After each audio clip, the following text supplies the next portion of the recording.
Welcome to the Thresholds of Reality, the podcast where we explore unexplained and mysterious events, phenomena, and legends. Today we are joined by dream therapist Martina Kocian. I hope I said that right. I know I screwed it up. But That's okay. Strap in as we explore the edges of the unknown.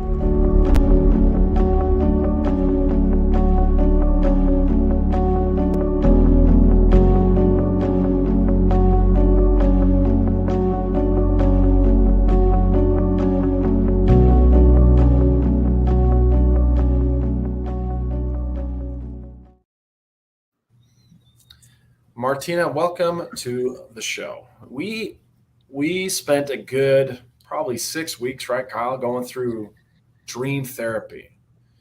And we got a lot of tips about keeping dream journals and getting better sleep, basically, is what it came down to. But what I always am really interested in knowing is how you became so interested in dreams that it became your career. Yeah, well, I was studying psychology at university, and I was really drawn to Jungian psychology and dreams in particular. And around that time, I was about 18, 19, I was having a lot of sleep paralysis episodes, and they terrified me. And so I went into, this bit of research, and at that time, there wasn't a lot on the internet about sleep paralysis. So there wasn't a lot of information, but that was kind of what started me getting very interested about dreams and the subconscious and what was going on. And I actually, I didn't continue with psychology per se. I was doing a double degree in multimedia, and I went down the multimedia path after graduating. But I always sort of was still very interested in Jungian psychology and Jung, and I put up a website, and a lot of people were coming to me for dream interpretations and analysis, and I was doing a lot of analyzing dreams and still very interested in that space. And then I came across embodied and somatic dream work. It's actually called embodied imagination therapy, and I did a 3-year specialized training in embodied imagination therapy, and it works with dreams, with symptoms, and also with memories. And I decided to just specialize in dreams, and it's just really gone from there. Well, I always am fascinated by people who feel like telling me about their dreams is an important thing. My daughter, every day on the ride to school, she's like, "Oh, Dad, I had this dream," and it's just, to me, it's just nonsense, right? To her, I don't know that she extracts meaning from it, but maybe just the excitement of whatever feeling she's coming off of from her dream. Spends a lot of time, and in a certain way, I kind of look at it like, wow, you're telling me about how good a night's sleep you had. And I've been up and down all night because I've got kids coming in, I've got dogs coming in, and they all get taken care of. And so in a certain way, I kind of feel like it's bragging. You get to brag. Oh yeah.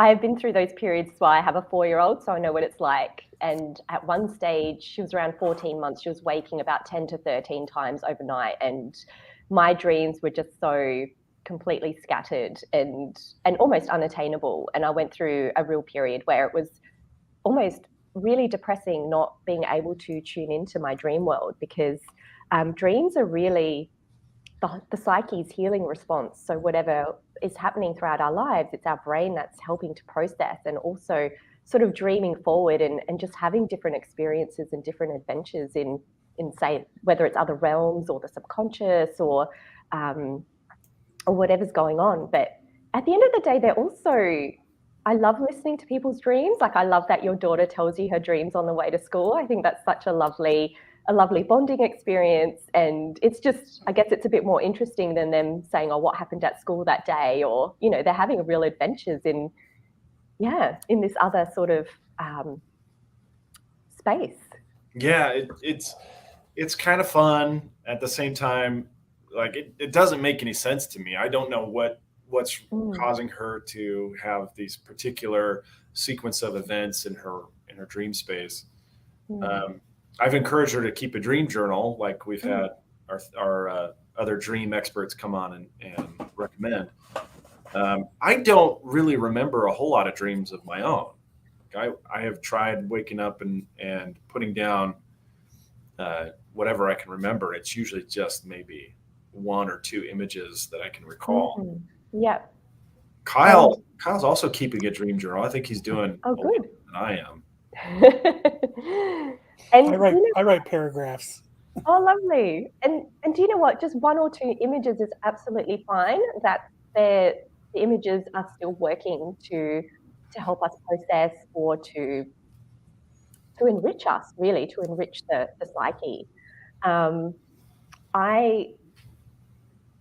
I can share with you guys almost like a split-second dream that I had that was related to a trauma I experienced a few years ago, if you're interested. Yeah, absolutely. Yeah. So this is part of where dream therapy can be so effective, because it helps to work with trauma, nightmares, and PTSD dreams. And research has also shown, with neuroscience, shows that this sort of dream therapy actually creates new neural pathways. So when working with war veterans that were suffering from PTSD dreams, what they found was that the war veterans that didn't dream about their experiences but had PTSD didn't show any sort of changes in their symptoms. So they didn't show any improvement in their symptoms, and their brain scans didn't change over the time. And this was in contrast to war veterans that had PTSD symptoms that did dream about their experiences and work their experiences through dream therapy. Their symptoms improved over time, and their brain scans also changed over time to show new neural pathways. So it was their experiences were being processed through their dreams. And the kind of trauma that I experienced a few years ago, it was on the lower scale of trauma. So it wasn't sort of, war type trauma or even, high-end trauma that people can experience with accidents or I guess, rape situations or other violent situations. But for me, I actually experienced a miscarriage. And for me, that was quite traumatic, just waking up in, just this pool of blood, and it was quite a shock. It was very shocking and distressing for me. And I was actually visiting my family at the time in where I grew up in Adelaide. And I was really excited to tell them the good news. I was pregnant, and then suddenly I wasn't. And I couldn't really, there was like a lot of shock and distress and grief, but I felt like I couldn't really connect with and process my grief at the time because I was away from home and there was too much going on, and I was visiting people, and I was visiting people's babies and holding babies, and it was just it was just a very sort of traumatic and awful time in my life. And I had this dream about a month later, because when I got home, I felt like I couldn't then connect with my emotions. The raw emotions weren't there. So either they were inaccessible or I had become numb to the emotions, but I just couldn't access that sort of grieving that I needed to process when I got home. And I had this dream that it was just a split-second dream. It was probably about 2 to 5 seconds long. And there was an over-the-top, very colourful, exotic-looking gay man that was holding a puppy on a balcony. And it was a theatre balcony. And it was such a lovely scene. He was holding this baby, this puppy, really lovingly. And then suddenly, in a split second, the balcony collapsed and the puppy fell from his arms to basically its death. It was just kind of falling into oblivion. And just that distress on the man's face as he clasped his hands to his face and he said, "Oh no, my baby." And he just screamed in distress. And that was that was the end of the dream. Wow. And it was very symbolic for me. It was very obvious that the puppy was the embryo, and the collapse of the balcony was the collapse of my uterus, and basically the embryo falling to its death. And I thought, okay, well, that's the analysis of the dream, or that's what I interpreted. That's how I interpreted the dream. Then I took this dream for a therapy session with my dream colleagues. So we did a group session with this dream. And this is where the therapeutic process works so effectively. When we use embodied dream work, we actually embody the images, and we take sort of the images perspective of the dream. So because I was the observer in this dream, I didn't really have a place in this dream. So we went completely into the man, so the gay man that was holding the puppy. And what I felt as this gay man, what came forth was that deep grief and the loss and that despair of losing his puppy. And then I was able to, the tears finally came. I was able to really sense into this man's loss and his grief. And that was a very emotional experience for me. But it wasn't until we transited into the perspective of the puppy that what I noticed came up for the puppy was that it was completely oblivious to what was happening around it. It wasn't aware. There was no self-awareness. It wasn't aware that it was falling. It wasn't aware that it was of its own sort of self. It wasn't self-conscious at all, had no concept of self. And that for me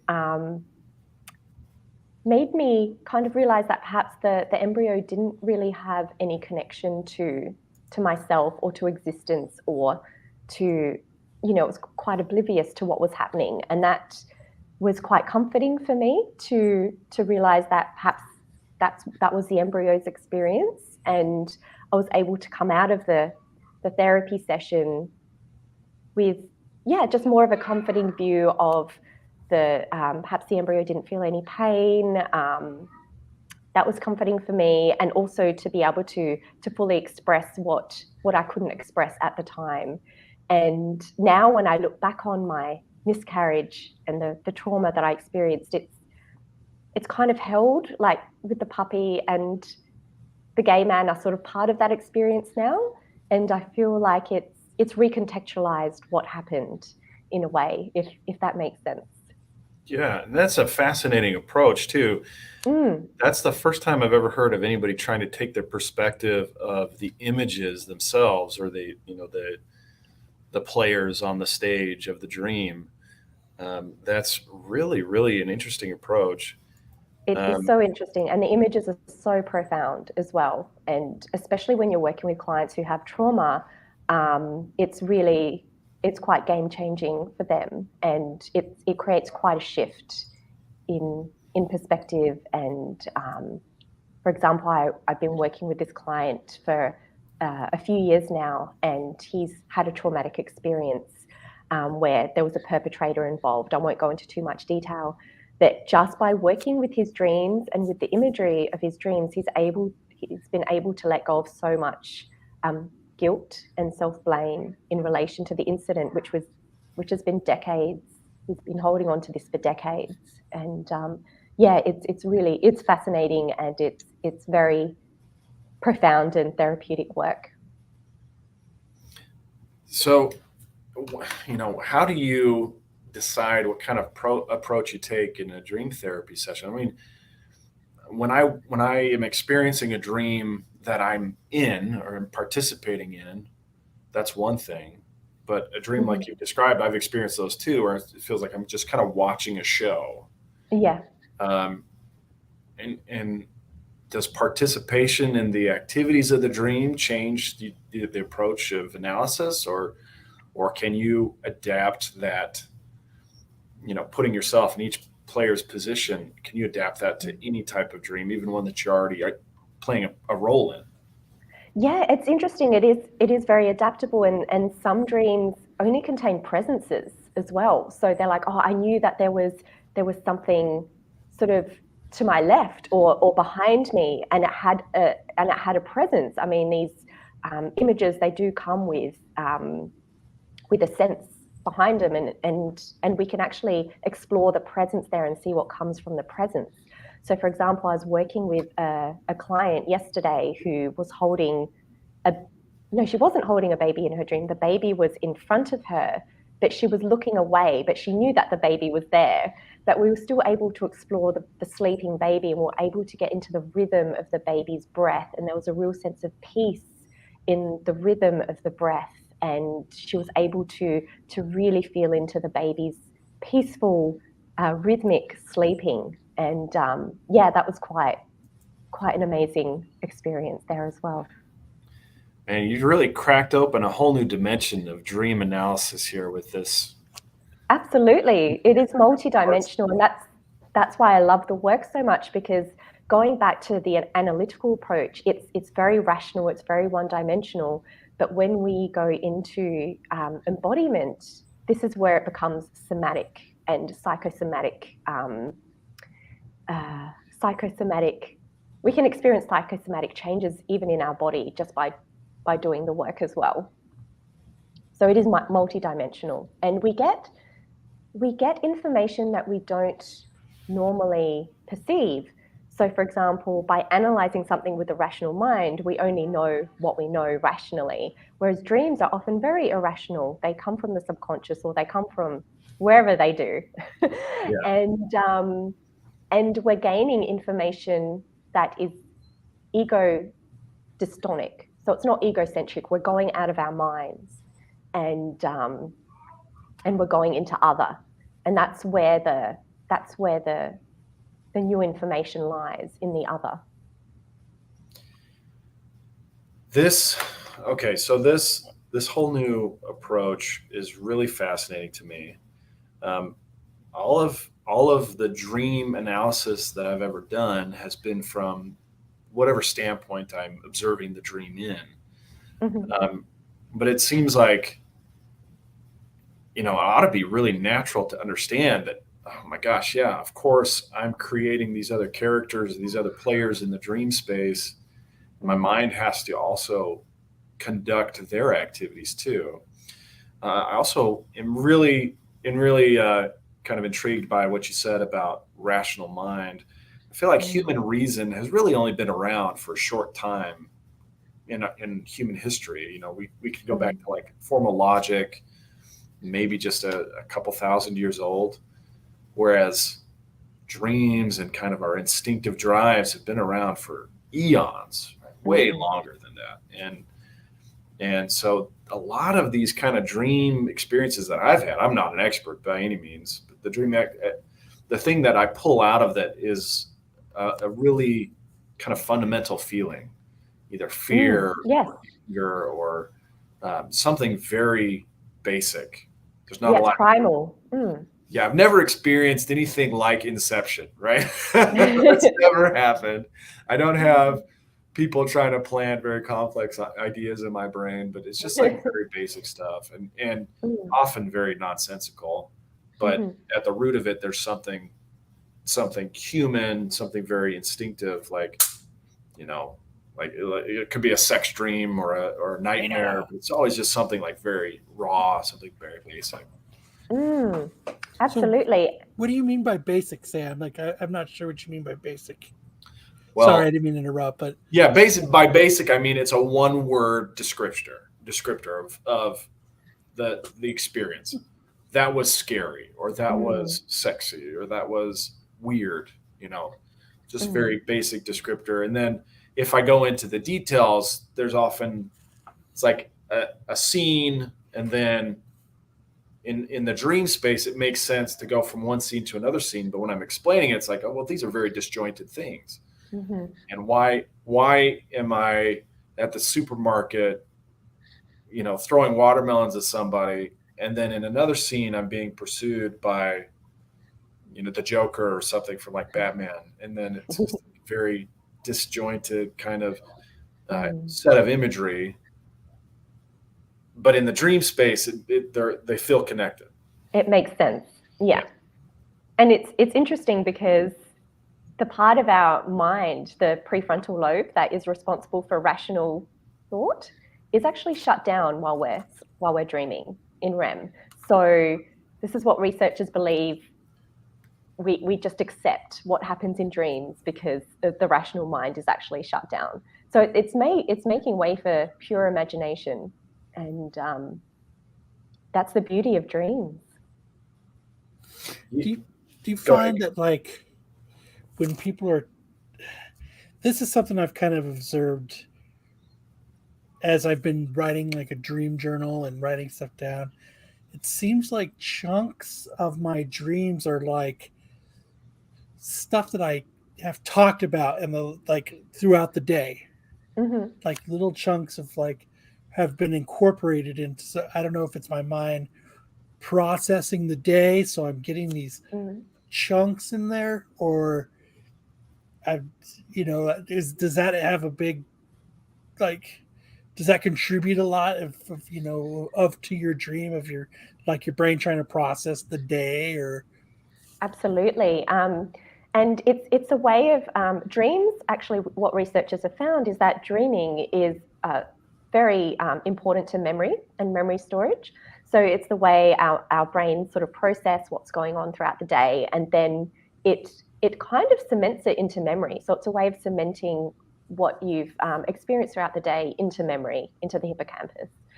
But what's really interesting as well is when we're learning something new. So whether it's a new computer program or, kids at school that have exams and they're like, oh my gosh, I've been studying all day. And then I go into dream and I just want to escape, right? I just want to have another experience, but I'm dreaming about studying, or I'm dreaming about this computer program or this work presentation. It's like, why? I just want to escape from this. But it's actually so beneficial, and you're better off actually dreaming about what you're experiencing throughout the day, because it's actually the brain's helping you prepare and process what you're experiencing throughout the day. Now, I have a question about recurring dreams. Okay. Mm-hmm. I have this one dream that you talking about classes. Yeah. I had this class in college, and it was just like a hike to get to the classroom, because there was a large campus, and they had this particular programming class out, like way out in this place they called the Brickyard, and it would take me a good 20 minutes to walk there. And I keep having dreams that I'm showing up for that class's final right as the final is concluding. And it's like, right, I haven't actually set foot in a classroom in over 10 years. Right? I haven't had a class in like 10 years. Why do we keep recycling things like school, old jobs, things that really that are in the past? We're not going back to that. I would never go back to that job. I hated that boss. Not going back. Why does it keep popping up? Why does it we recycle stuff? Well, oftentimes if we're experiencing something very similar to that, to the recurring dream, so whether it's have to prepare for an exam, or you're feeling unprepared, it's kind of the brain's way of letting you know that you're having these sort of similar experiences in your waking life currently. So this is really becomes really interesting when people dream about, say, their exes, and they're like, what? Why am I still dreaming about my ex? This was years ago.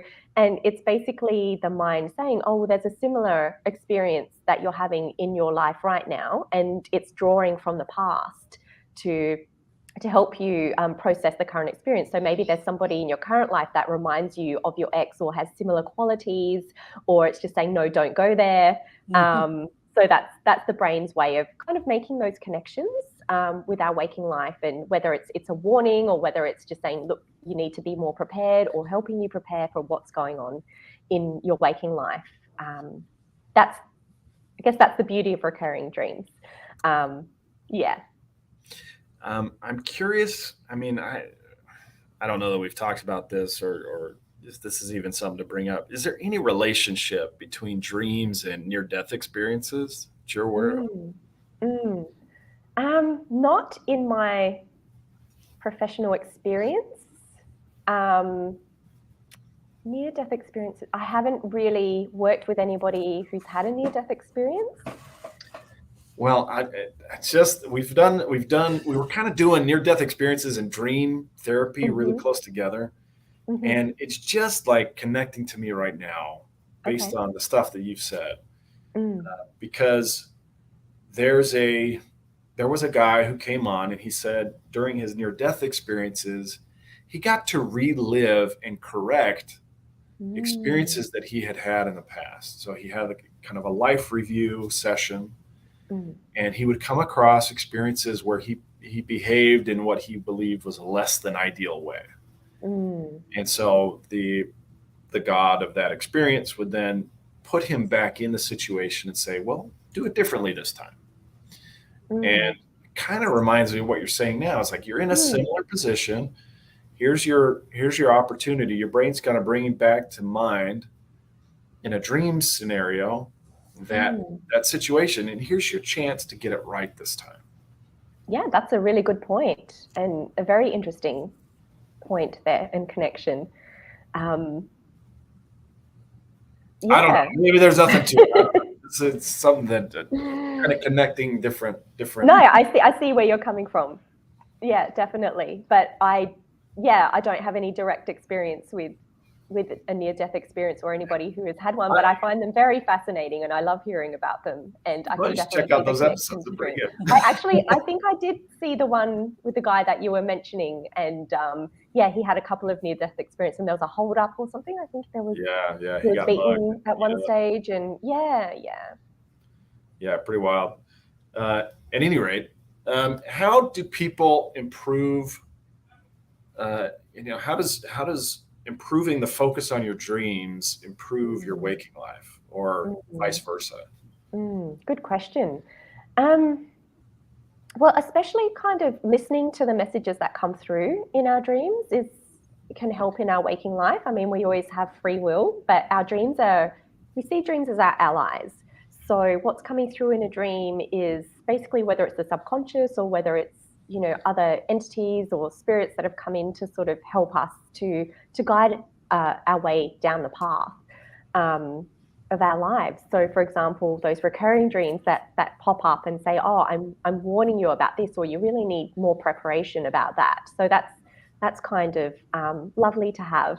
But also just getting in there and working the dream itself. And I'm going back to dream therapy as well.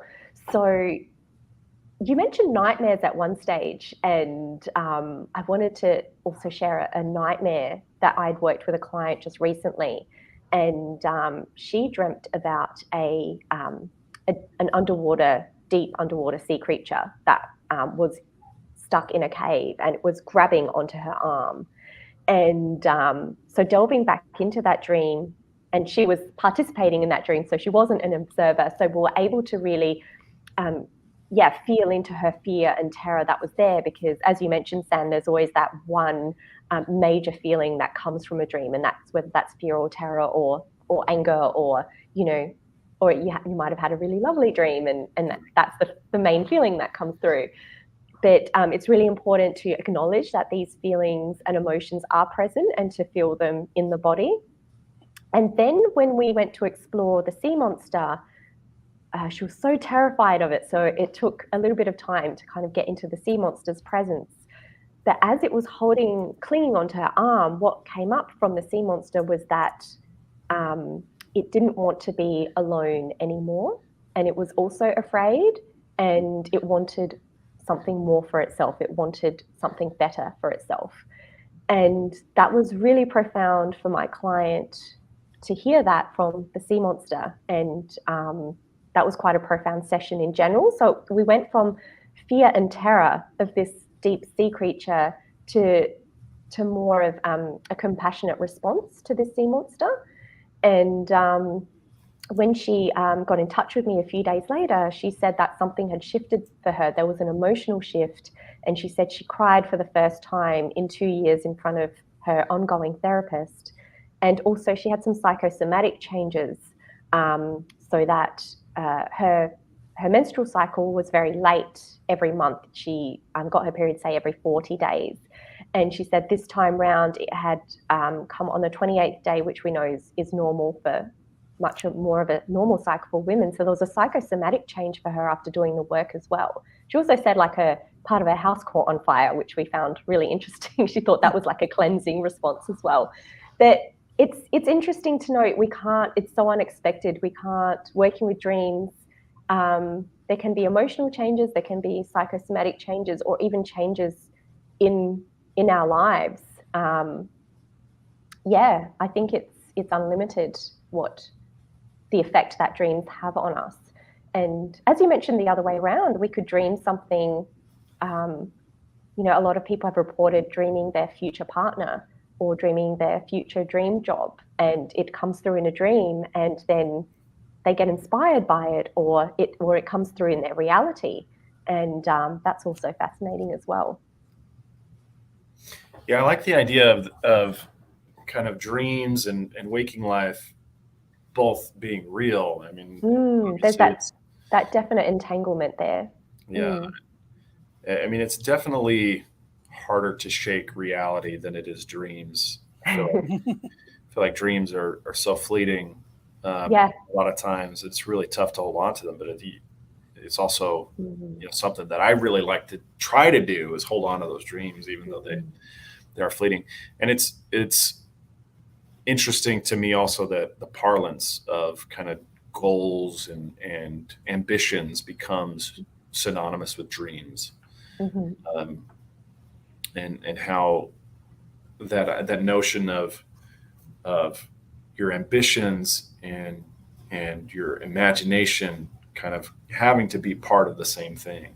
Whatever you dream, you can make real. But honestly, there's a little bit of fantasy or absurdity with dreams that is hard to materialize in real life. But and it's only absurd to rational minds. It might be completely.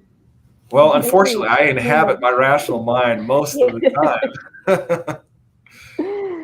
We do, and reality is a lot denser than dream. Dreams can be quite, and it's interesting because when we're in the dream, it's we're there. There's no sense of it being fleeting. That's true. That when we come out of the dream, we're like, oh, what was that? And we start grasping at it. But when we're in the dream, it's very real and it's very there. Yeah. Talking about reoccurring dreams, one of my reoccurring dreams that I have, it's where no matter what I do, I'm stuck in a building or something, and no matter what door I open, all it does is take me back in. Yeah. And or like the stairs take me back to that level. Like I'm constantly like almost like it's like I'm stuck. And I've never understood like, I'm just going, finally a door. Oh, nope, I'm right back where I started. Yeah. And that seems to be like my most reoccurred dream that happens to me. And it sounds so frustrating. Yes. It's almost like to the feeling like I took it as like maybe there's something I feel like I can't escape. And this is my brain trying to work it out. Maybe my subconscious trying to work out that this. It's me, Kyle. It's me. You can't escape. It is. I'm inevitable. And when I was taking on the analytic approach, I would always ask clients, in relation to themes in their dreams, where are you feeling stuck in your waking life? And so if there is like that real theme of stuckness, then that's something you can explore as well. Yeah. So hopefully they stop, because I think part of it was my last job. So now that I've moved on to something else, I'm hoping that maybe that stuck feeling in my dreams, hopefully it alleviates, Have you had the dream since you've left your job? No. Oh, there you go. So that's what I'm hoping that was what it was. And unless there's a new situation of stuckness, and then the dream reoccurs. Yes. So as far as the embodiment approach, how do you kind of go through choosing what to embody, or because is it just conscious or apparently conscious entities that you would embody? I mean, Kyle's got a dream where he's opening a door. Is it possible to embody the door or the stairs or the building? Absolutely. Yeah, that's a great question. Often non-living entities also offer a lot of support and information, as well as living entities. So for example, whether we're dreaming of a mountain, well, mountains, I guess, quite alive, but yeah, a door. Often people will feel there's a lot of support in a door, and they feel into the door frame, and there's a lot of sort of sturdiness there, and support comes up a lot when it comes to doors. Stairs would be an interesting one. I don't think I've worked with stairs before, but actually my professor, Robbie Bosnack, who's actually the father of this technique, he worked with some tsunami victims from the Japanese tsunami.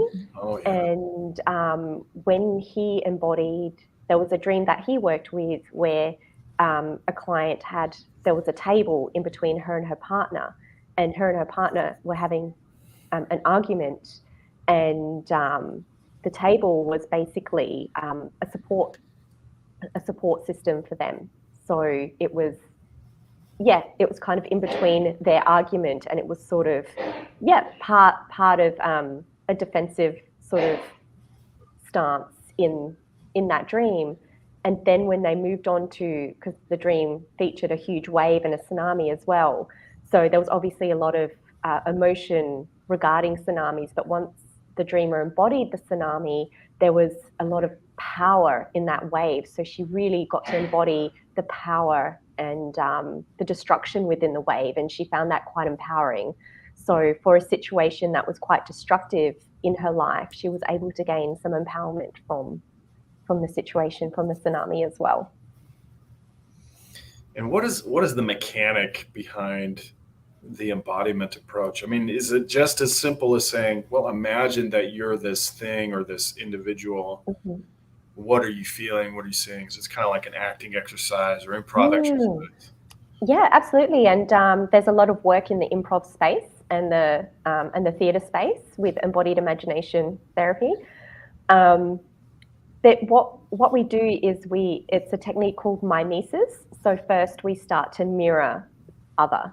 So if it's a living being, what are their mannerisms? What is the most prominent quality that's coming through? So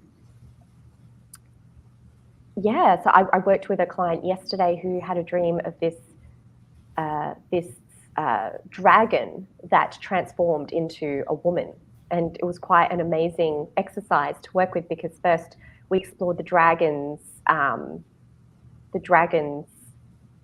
guess, mannerisms and what was happening for the dragon in the dream. And the dragon was, really fierce. And we're like, okay, well, what makes it fierce? Let's observe the dragon. So first there's a lot of observation, and then we mimic the responses of the dragon. So the dragon was fierce because we noticed its nostrils were flaring, and the actions of the creature. So first we get into a process of mimesis where we start to reenact what's going on for the other presence. And then just by that bodily movement, we're able to kind of transit into that space. And then we're in that space. And it's not too technical, but it does require a lot of grace and a lot of observation. And you need to be quite porous. So whoever you're working with needs to be very open to not only their own sensations and their bodily sensations, but open to sort of experience the other perspective as well. And by that you mean the other entity that they're inhabiting, or Yeah. the other person in the room is kind of guiding the therapy? Oh no, the dreamer. So the dreamer needs to be very, very open and porous to working with the other entity. Got it. And once, it's a bit of practice. It does take practice. My ongoing clients can do this almost instantly because they're used to the work, whereas new clients tend to. It takes a little bit more work to kind of get them into the other space. And sometimes there's semi-transits where they're there and then they're observing again and then they're back in there, and it's a bit of a dance to kind of get really grounded into that other presence. That's really great. I mean, I had a dream where I was like back at an old job, and we were doing a fire drill, and it's this big office building, and then the idea was you had to climb up these stairs, and if you were on a higher floor, it was really easy because you just had one or two flights of stairs to go up. But if you were on a lower floor, it was quite grueling or it was really the middle floors that really had the tough time, because you had to either go up or down, and it was really quite an exercise. But in the dream, everyone was moving up to the roof, and which kind of that's the wrong way, right? But everyone on the roof was getting kind of crowded, and then people started getting pushed off because it was too crowded. And then I got pushed off. But in my dream space, I could fly, right? And no one else knew how to fly, but I figured out how to fly. And so there's kind of this idea of using something bad to kind of take off. But I never thought about putting myself in the position of anybody else, either on the roof or falling. How would that kind of exercise take place? With your dream in particular, or yes? So we would explore was it like an emergency situation? So at first it was a fire drill, so non-emergency, but people were heading to the roof as like a fire drill, an exercise. But then it became an emergency as too many people were there. Okay. So we would go back into the dream and would explore the environment in your dream. So we'd explore walking up the stairs, what that felt like. Was it like a grueling effort? Was it quite easy walking up the stairs? What was your experience walking up the stairs? And then... yeah, okay. Yeah. Oh, sorry, you can... I was going to answer the question. It was... Yeah, go. It was, in the dream space, it was more or less effortless. Right. Okay. So there's a sense of effortlessness there. And where did you feel that most in your body, that sense of effortlessness as you're walking up the stairs? It was like my legs were not moving. I was just kind of zooming up, like I was on a camera kind of gimbal, just kind of moving up the stairs, as opposed to hiking stairs in real life. I usually feel that in my legs, right?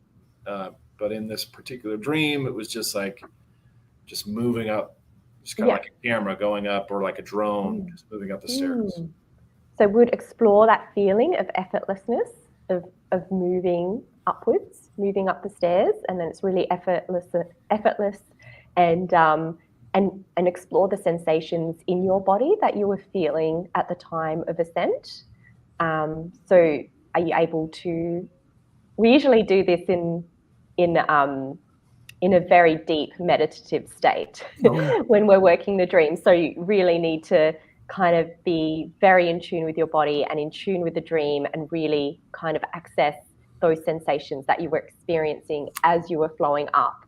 And that's what we would explore. And then would explore that. It sounded like there was a change in atmosphere when it suddenly became an emergency situation. So would explore the heightened sensations there. And it sounds like the flying might be very similar to your ascent up the dream. So that would be interesting to explore, to see if there were any contrasts, or whether that would be a similar feeling as you lifted off and started flying. And then would explore if there was anybody else that really was prominently featured in your dream, or maybe it would just be like a group feeling. Then would explore the feeling of the group, whether they were the ones that were stuck and you said they couldn't fly, so would explore their experience of the dream and see what came through for the group. Yeah, so interestingly, the people I was ascending the stairs with were familiar to me.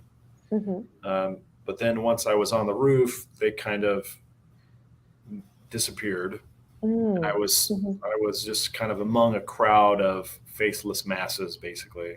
Right. Not anybody I could identify as anybody in particular. Yeah. So then would explore the atmosphere of the group, right, and what that was like for the group as a presence. Yeah, so I would say they were probably, I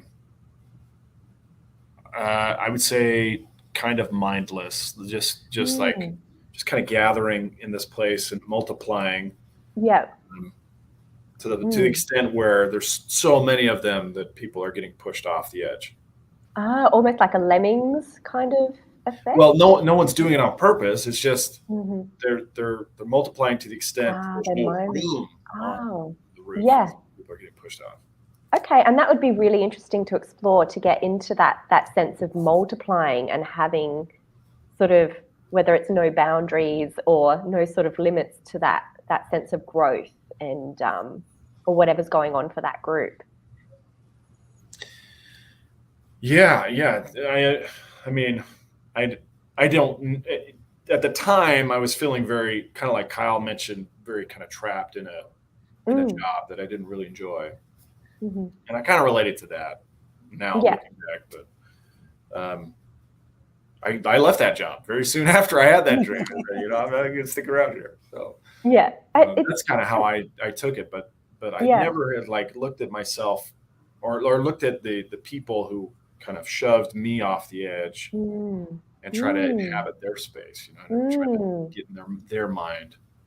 And it's always so interesting getting that perspective of other, especially if we're dreaming about, relationships, and being, well, what is the other person experiencing in this dream, and then getting their experience. So with you, I'm not sure, were they pushing you off? Was there like an envy or a jealousy situation, or was it kind of a dog-eat-dog situation? We don't know because we haven't gotten into that space, but that would have given you some insight at the time. Everyone's jealous of Sam. I think that's true. But just moving back to the whole this dream work sort of affecting reality, some really interesting things can sort of pop up. So I remember one of my first group sessions, there was somebody in our group who had a dream about a swan, like a cygnet, so a baby swan. And she was, at the time, she was thinking of sort of applying for work. So she was going to she wanted a more managerial role, but she didn't feel like she was up to it, like competent enough to take on this role. And when we embodied the swan, her entire demeanor changed. So her it's almost like she had a wingspan. So her shoulders pulled back, and she got to explore having wings and got to explore sort of the experience of the swan. And after that session, she said she felt quite empowered and very sort of, embodied and strong like the swan. And a couple of days after, she received a job offer. And she said prior to that dream work, she wouldn't have felt confident enough to accept the job offer.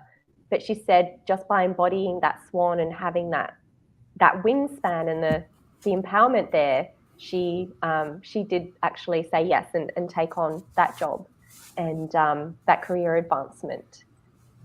So it's interesting how working with these presences can offer us, whether it's compassion or empowerment or some insight into what's going on. So all this teaching and all this learning that you've done, did that, going back to your sleep paralysis, did that give you and help you with any insight as to the sleep paralysis itself? It did. So with the sleep paralysis, what's going on in your brain is that you wake up before your it's like we're paralyzed in our REM state, and then it's like we wake up before that can kind of be switched off. So we are paralyzed, and this only lasts for a maximum of 10 minutes. So basically, all the research shows if you can just stay calm and not overreact and try not to scream or fight, then the body will naturally come back, if that makes sense. So it will realign.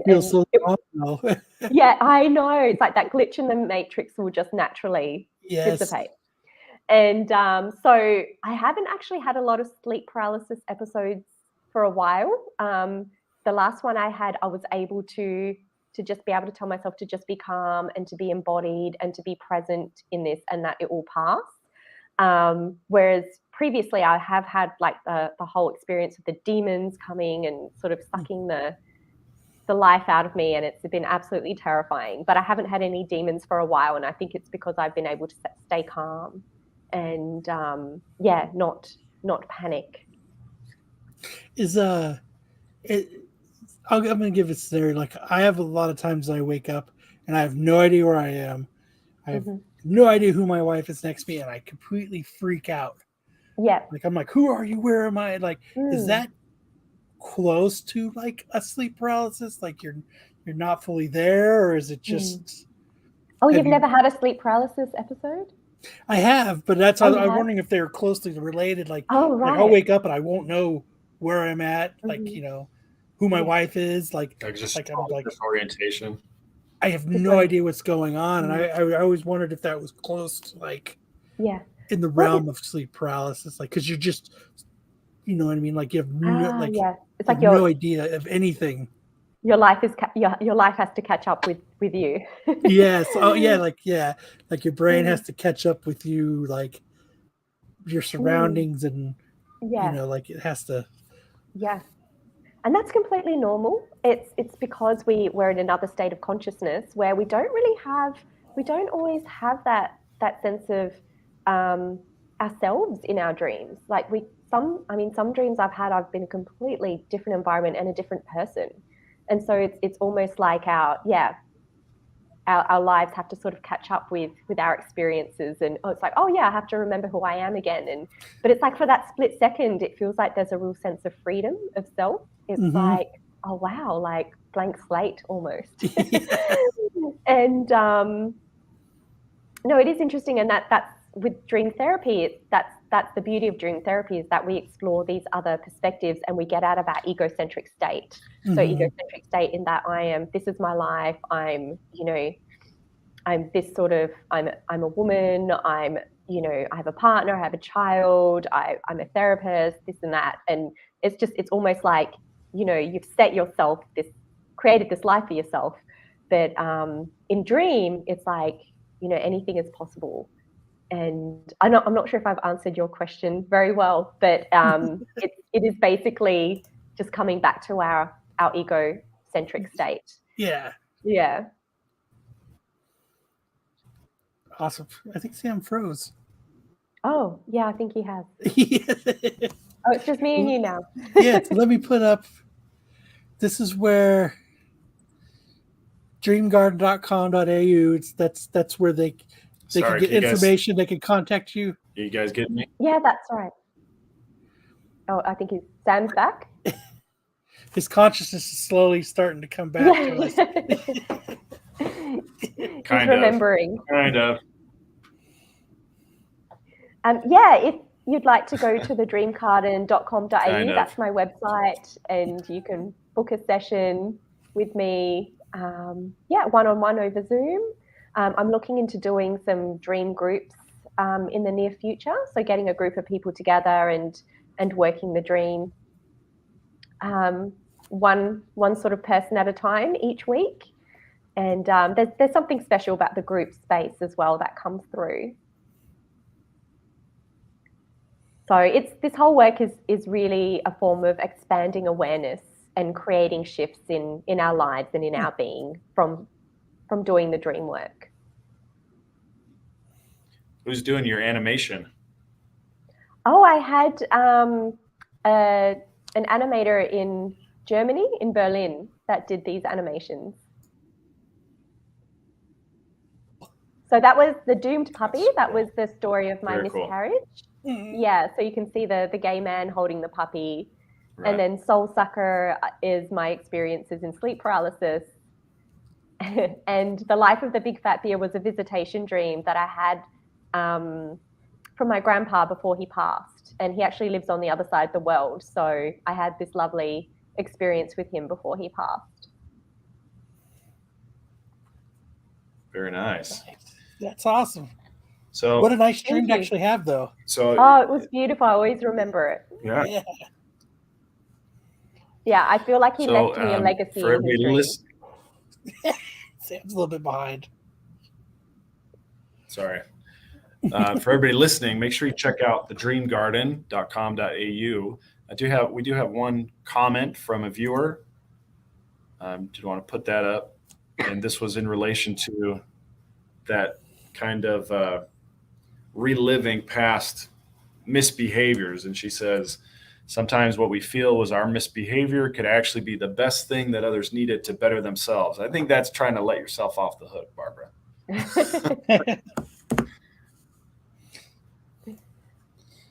Let's see. That was awesome. That was very informative. I appreciate that. Cool. Thank you. A little bit different. It's on the edge, isn't it? Yes. Like what you guys do. Yeah. Yeah. The visitation dream. We do often see folks come through here with experiences like that, but I'm sure yours is very special, and we want to encourage everybody to check out everything on thedreamgarden.com.au and that Martina's been putting out. Anything else? Any projects that you're working on that you want people to know about?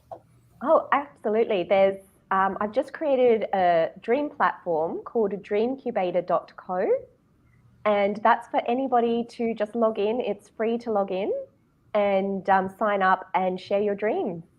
And I will comment on them, and there's a dream community that will comment on the dreams as well. And you can tag them as whether it's a visitation dream or incubator dream or a nightmare. There's a few tags that you can choose from. So just go online, and it's like an online dream journal, a digital dream journal. And you can keep them private as well, or you can have the option to share. That's a really good idea. That's cool. I'll just type that into your chat. Yeah. When your grandfather visited you, was it more recent looking as he was, or did you see like a younger version of him, or? No, it was his recent self. And we were on an airplane and we were seated, and he came to me, and my sister was there as well. And we didn't see them very often because they live in Europe and I live in Australia. And he came to me and he said, I've devised a special dance for us. And he took me in his arms and we started waltzing around, and he said, and it was such a beautiful experience, just kind of dancing and waltzing around with my grandpa. It was almost like the dance that you have, like a father-daughter dance at a wedding or something. It was just lovely. And then he told me that the dance that he'd made up for us was called The Life of the Big Fat Beer. And I just woke up in fits of laughter. I was like, what is the life of the big fat beer? It just made no sense at all. But then looking back at my grandpa, he was always the life of the party. He was always sort of drinking beer. He's very garrulous and just larger than life. And it was really interesting because a few months later, he did pass away. He had a stroke and he passed away. And it was around Christmas time that he passed. And I received a special gift in the mail from a client, and it was the day after my grandpa passed. And you won't believe what it was, but it was literally a big fat beer. It was like huge. And I'm like, oh, and I see that as a present. It was a gift from my grandpa. It was a gift from my client, but I see it as a gift from my grandpa. And I feel like he left me this legacy of just live your best life, the life of the big fat beer. And that was his message for me before he passed. That's awesome. What a cool memory to have and cool dream to have. Gotcha. That's cool. It was really cool. And especially the gift that came with it. I felt like it was some sort of strange entanglement of synchronicity. And yeah. I sent you guys in the private chat, dreamcubator.co, if you guys wanted to put it in the comments. Oh, it's already in the comments. And that I have uploaded that dream to dreamcubator.co as well. Well, that is fantastic. That's about our time. I really appreciate you coming on. You did it, shared so many wonderful things, and shared your very personal stories and your very personal dreams with us. We really appreciate you opening up with us. To everybody, please check out the dreamcubator.co, check out thedreamgarden.com.au, and make sure you like, comment, subscribe to our channel. If you like our content, we keep bringing more and more interesting people. Martina is very interesting, and we appreciate your perspective on all this. Thank you. It's been so much fun chatting with you guys and sharing my work and dreams and my experiences. Absolutely. Thank you so much. And we hope to have you back in the future. We can talk more about our dreams. Absolutely. Very good. Well, until next time, keep on exploring the edges of the unknown.